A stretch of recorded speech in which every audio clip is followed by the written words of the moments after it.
శ్రీ సాయిరాం భగవాన్ శ్రీ సత్యసాయిబాబా వారు రచించిన ఉపనిషత్ వాహిని 11వ రోజు 11వ ప్రకరణము తైత్రీయోపనిషత్తు. ఈ ఉపనిషత్తులో బ్రహ్మ విద్యోపదేశం ఉపక్రమించబడినది. ఈ తైత్రీయము శిక్షావల్లి, బ్రహ్మానందవల్లి, భృగువల్లి అని 3 భాగములుగా నున్నది. ఇందు బ్రహ్మజ్ఞానోపదేశములకు చివరి 2 వల్లులు ముఖ్యము. బ్రహ్మ విద్యకు దేవఋష్యాదులు కూడా విఘ్నకారకులగుచున్నారు. అట్టి విఘ్నము లుప్సమించుటకు, చిత్తైకాగ్రత లభించుటకు ఉపయోగించు కొన్ని ఉపాయములు శిక్షావల్లి యందు ఉపదేశింపబడినవి.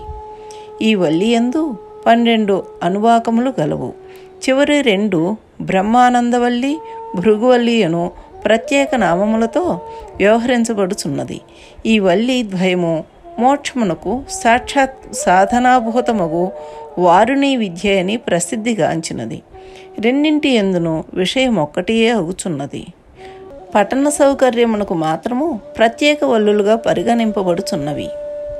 శిక్షావల్లి యందు కర్మకు విరుద్ధములగు సంహితాది విషయములు, కర్మ సముచ్చయములగు ఉపాసనలు వివరింపబడినవి. స్వరాజ్యము దీని ఫలము. ఇంత మాత్రమున సంసార విజయం అశేషముగా నాశనమొందు నేరదు. ఉపాసన కామనా విరుద్ధము కాదు.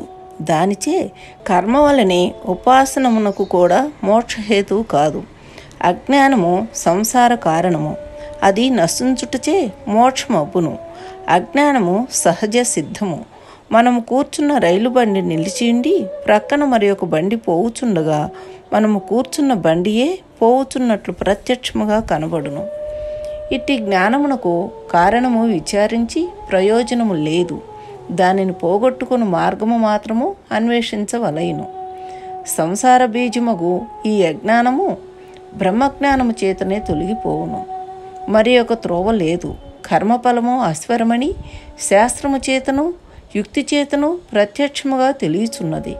కర్మోవచితములగు స్వర్గాది లోకములను పరీక్షించి వానిచే స్వతఃసిద్ధమగు మోక్షము కలుగనేరదని ముముక్షువు నిర్వేదమొందుచున్నట్లు శాస్త్రము చెప్పుచున్నది. కర్మకార్యమగు స్వర్గము కూడా అనిత్యమే. నరక స్వర్గములు మొదలగునవి కర్మఫలములొగుటం చేసి దానిచే ఉత్పన్నమగుచున్నవి. కర్మకు పూర్వమేమీ లేవు. ఏది పుట్టుటకు పూర్వము లేదు, ఏది పుట్టి నశించును అది లేనిదే అగుచున్నది. ఆద్యంతముల యందు లేని వస్తువు వర్తమానమునందు కూడా లేదనియే భావింపునగును. కర్మచే పుట్టు ఫలము నిత్యము కానేరదు. ఆకాశ పుష్పం ఎంత ప్రయత్నించినను లభ్యము కాదు. ఉన్నదానిని పుట్టింప ఎవరికినీ సాధ్యము కాదు. మోక్షము సిద్ధ పదార్థమైనను అది జ్ఞానముచే తెలియరాకున్నది. అజ్ఞానము పోయినప్పుడు అది ప్రత్యక్షముగా తెలియను. అందుకు పూర్వము సిద్ధమైనను తెలియబడిన అనేక శక్తులను నేటి మానవులు వెతికి కనుగొనినారే కానీ వానినెవరునూ క్రొత్తగా పుట్టించలేదు కదా. అటులనే సిద్ధమగు మోక్షమును కనుగొనవలెను. బ్రహ్మజ్ఞాన బోధకములకు వేదాంతములను విశ్వాస భావముచే శ్రవణము చేయవలెను. అప్పుడే అజ్ఞానము నశించును. సర్వసంసార బీజ కారణమగు అజ్ఞానము పోగొట్టుకుని బ్రహ్మజ్ఞానోపదేశమును చేయుటయే బ్రహ్మవల్లి లక్ష్యము. ప్రతి మానవుడును అవిద్యా ప్రయుక్తమగు కామనచే బోధితుడై అత్యంత ఫలాధిక్యమును కోరుట సహజము. కర్మలను ఆచరించుటకు మహాప్రయత్నము చేసి అవి నిత్యమగు మోక్షమును ఈచాలవని తెలుసుకొని నిర్వీర్ణుడగుచున్నాడు. అత్యంత ఫలతృష్ణ ఇంకనూ అతని వదలలేదు. సంసారమును చూచి భయమునందుచున్నాడు. ఇక్కడ సత్యము, జ్ఞానము, అనంతము అను 3 శబ్దములు బ్రహ్మశబ్దముతో జోడింపబడి దాని లక్షణమును బోధించుచున్నవి. ఈ 3 శబ్దములందు పరస్పరం ఒకదానితో మరి ఒకదానికి సంబంధము లేదు. ఈ పదములు కేవలము విశేషణములు మాత్రము కావు. సజాతీయ వస్తువులలో నుండి విశిష్ట ధర్మములు లేని వస్తువులను త్రోసిపుచ్చుటయే విశేషణముల యొక్క లక్షణము. ఇటులనే సత్యము, బ్రహ్మము అను చోట సత్య శబ్దము విశేషణముగా గ్రహించినచో సత్య దూరములకు ఇతర బ్రహ్మముల నుండి ప్రకృతి బ్రహ్మము సత్యమను విశేషణముచే వ్యవహరింపబడుచున్నది. అదే విధముగా జ్ఞానానంత విశేషములచే వానికి విరుద్ధార్థకములగు జడస్వరూపములు దేశకాల వస్తు పరిచ్ఛిన్నములు అగు బ్రహ్మమును ప్రకృత బ్రహ్మము నుండి ప్రత్యేకింపబడుచున్నట్లు తోచుచున్నది. లక్షణము వస్తుస్వరూప నిరూపణము చేసి దాని ప్రత్యేక వ్యక్తిత్వమును వ్యక్తీకరించును.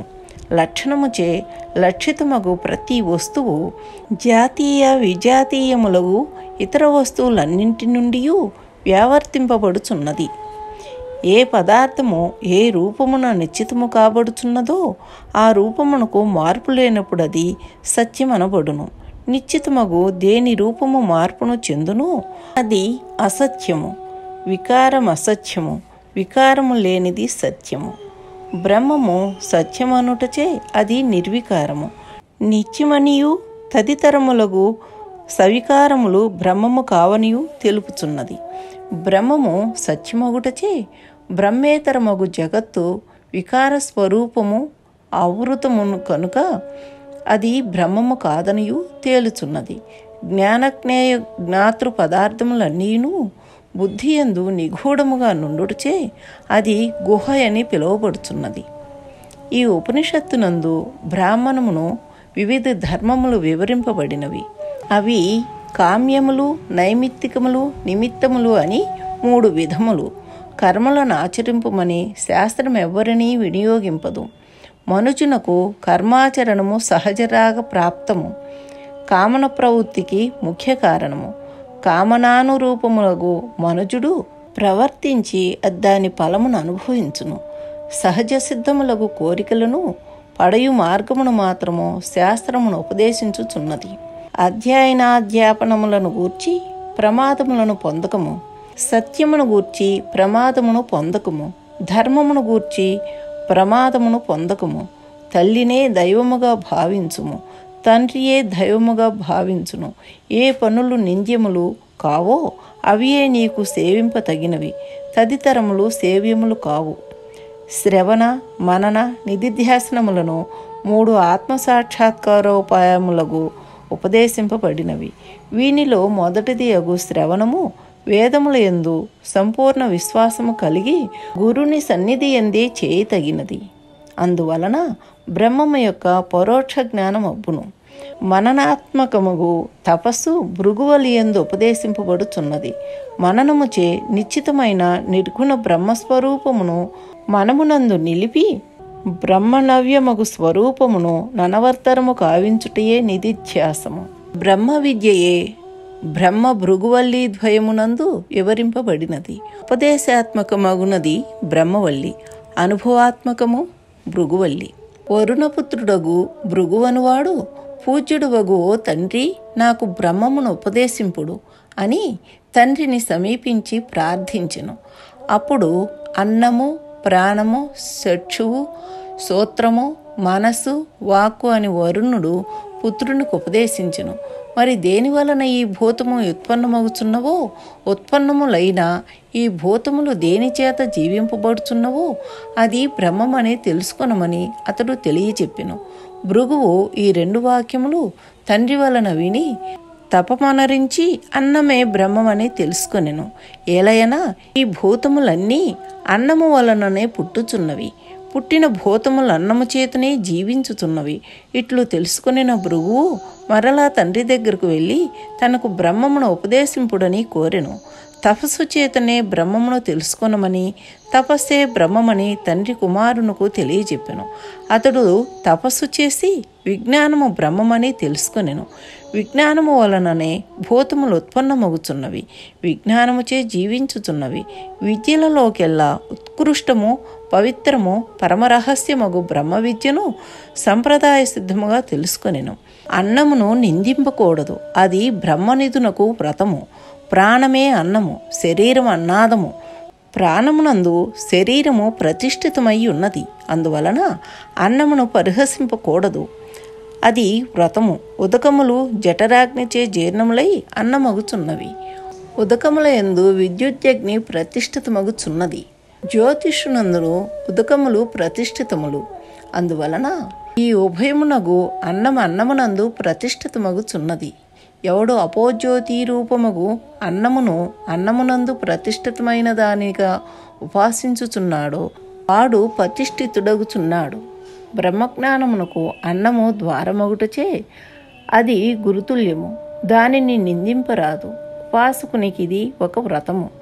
శరీరము అన్నవికారమగుటచే అన్నమయ కోశమనియు, ప్రాణాత్మకమగునది ప్రాణమయ కోశమనియు, మంచి చెడ్డలను విచారించినప్పుడు మనోమయ కోశమనియు, విచారించిన దాని పర్యవసానము నిశ్చయించినప్పుడు విజ్ఞానమయ కోశమనియు, నిశ్చయించిన దాని ఫలమగు ఆనందమును అనుభవించినప్పుడు ఆనందమయ కోశమనియు వ్యవహరింపబడుచున్నది. బ్రహ్మభావముచే ఉపాసించుటకై ప్రాణమయ కోశము యొక్క పురుషాకృతిత్వము ప్రదర్శింపబడుచున్నది.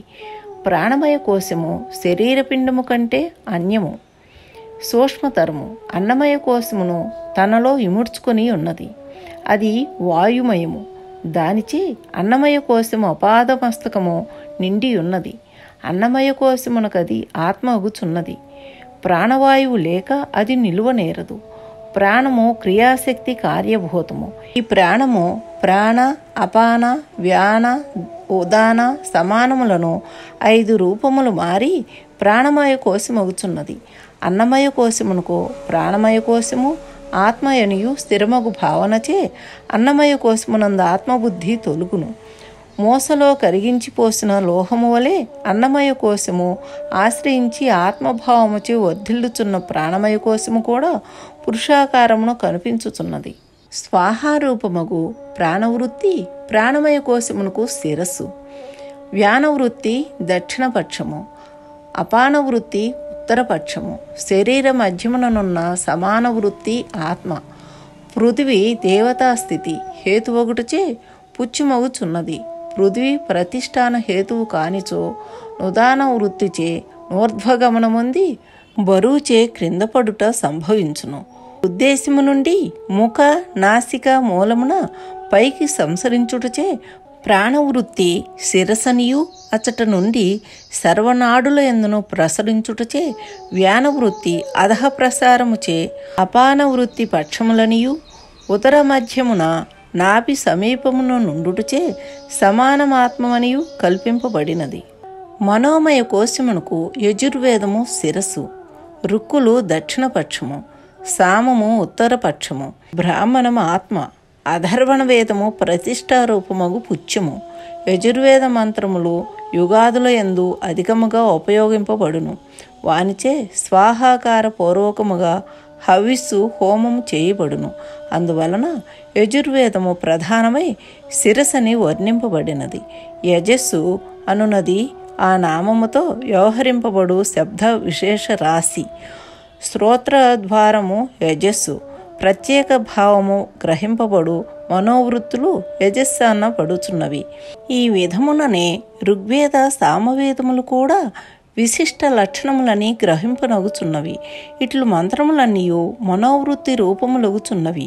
మనోవృత్తులన్నీయు ఆత్మ చైతన్య సముపేతములు కనుక యజుర్వేదాది శబ్దవాచ్యమగు శబ్దరాశి ఆత్మవిజ్ఞానమే అగుచున్నది. అందువలననే వేదములకు నిత్యత్వము సిద్ధించుచున్నది.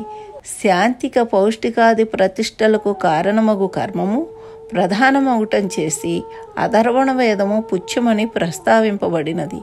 ఇప్పుడు చెప్పబడుచున్న విజ్ఞానమయుడే మనోవిషయ శరీరములందు పుట్టిన మనోమయాత్మ మగుచున్నాడు. ఓం శ్రీ సాయిరాం. సర్వం శ్రీ సాయిరామ పాదార విందార్పణమస్తు. సమస్త లోకాన్ సుఖినో భవంతు. ఓం శాంతి శాంతి శాంతి.